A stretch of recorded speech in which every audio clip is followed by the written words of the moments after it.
Hey guys, so today we'll be making baked salmon in honey mustard sauce using a Singer freestanding electric oven. So first of all, before we get started, I want to tell you something about our Singer electric oven.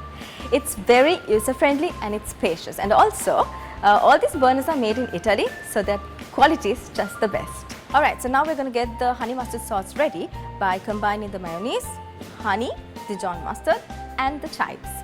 Okay, so now we're going to give it a good mix. Okay, so we are ready with our honey mustard sauce. Now we're going to lay the salmon with the skin side down.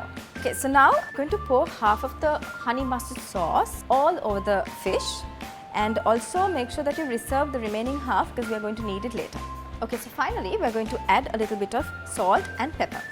Alright, so our salmon is ready to go into a Singer oven, and make sure you bake it for 7 minutes. So salmon is ready. Okay, so finally you can add a little bit of the remaining sauce on top of the salmon. Okay, so here's our baked salmon in honey mustard sauce.